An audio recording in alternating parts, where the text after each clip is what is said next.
कौड़ी भी है नहीं। तुम मुझे कुछ और दिनों की मोहलत दे दो तो मैं तेरी रकम ब्याज सहित लौटा दूंगा। उसके बाद रघु ने बिना कुछ बोले बैल को खोला और उसे डंडे मारता हुआ अपने साथ ले गया। दोनों ठगों में से बसंत ने कहा, भाई मेरे विचार से तो हमें अपना समय बर्बाद न करके जल्दी से जल्दी नगर के सेठ के यहाँ पर जाना चाहिए। कहीं ऐसा न हो कि देर करने से वक्त हाथ से निकल जाए और हम पछताते ही रह जाएं। और फिर उन दोनों नगर की तरफ रवाना हो गए।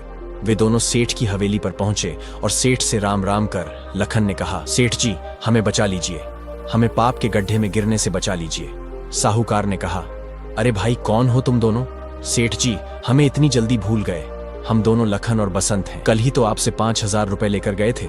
सेठ ने कहा, भाई मुझे तो कुछ याद नहीं, ठहरो मुंशी से पूछता हूँ। सेठ जी ये तो वही दोनों चोर उचक्के हैं, लेकिन ये दोनों फिर से यहाँ पर क्यों आए हैं? साहूकार ने पूछा, भाई तुम वापस क्यों आए हो? ठगों ने कहा, हुजूर हम अपना कर्ज वापस करना चाहते हैं और वह भी ब्याज के साथ। ये लीजिए 5,000 और हमारा खाता जमा कर दीजिए। हम लोग किसी तरह का कर्ज अपने सिर पर नहीं रखना चाहते। साहूकार ने कहा, लेकिन भाई तुम तो अपना कर्जा अगले जन्म में लौटने वाले थे। बसंत कहने लगा, वह तो हमने ऐसे ही मजाक में कह दिया था, हम तो इसी जन्म में पैसा लौटाना चाहते हैं, लीजिए संभालिए अपनी रकम। साहूकार बोला, नहीं भाई मैं कर्ज की अदायगी इस तरह से नहीं लेता, मैं अपने असूलों का पक्का हूँ। तुमने अगले जन्म में कर्जा लौटाने का वादा किया था, मैं उसी समय अपना कर्ज वापस लूंगा। ठग कहने लगे, सेठ जी यह आप क्या कह रहे हैं? भला कोई अगले जन्म में भी पिछले जन्म का कर्ज चुकाता है क्या? जब हम इसी जन्म में अपना कर्ज चुका रहे हैं तो फिर आप क्यों अगले जन्म की बात करते हो? साहूकार बोला, भाई मैं अपने असूलों का पक्का हूँ, जब का तुम दोनों लोगों ने वादा किया है रकम तभी वापस लूंगा, और कोई अगले जन्म पर विश्वास करें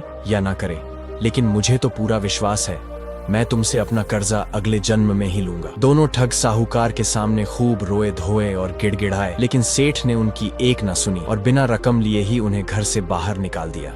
बसंत कहने लगा, भाई यह सेठ का बच्चा तो बड़ा ही काया निकला, लगता है अगले जन्म में हमें गधा बनाकर ही छोड़ेगा। तुम जल्दी से कोई उपाय करो भाई, जिससे हम इस सेठ के कर्ज से मुक्त हो सके। लेकिन लाख सोचने पर भी उन दोनों के दिमाग में ऐसा कोई उपाय नहीं आया। वे दोनों रोते बिलखते हुए एक तरफ बढ़ते चले जा रहे थे। उधर दोनों ठगों के जाने के बाद सेठ अपने मुंशी से कहने लगा, क्यों मुंशी जी कुछ समझ में आया? नहीं सेठ जी मेरी समझ में तो कुछ भी नहीं आया, मैं तो सिर्फ इतना जानता हूँ कि उन दोनों ठगों ने आपका कर्ज आपको वापस लौटाना चाहा और आपने नहीं लिया। सेठ बोला, अच्छा तो समय आने पर समझ जाओगे। दूसरी तरफ वे दोनों ठग चले जा रहे थे, उन्हें कुछ भी नहीं मालूम था कि वह कहाँ जा रहे हैं, यहाँ तक कि चलते चलते वह नगर की सीमा से कब बाहर निकल गए इस बात का उन्हें ध्यान ही नहीं रहा। वे दोनों एक जंगल में पहुंच चुके थे और अंधेरा भी हो चुका था। लखन बोला, भाई हम कहाँ जा रहे हैं? दूर दूर तक सिवाय अंधेरे के कुछ भी दिखाई नहीं दे रहा। हाँ भाई अपनी उलझन में तो हमने इस तरफ ध्यान ही नहीं किया, सुबह से ना कुछ खाया ना पिया, पता नहीं आगे ठहरने और खाने पीने के लिए कुछ मिलेगा भी या नहीं, क्यों ना वापस लौट चले।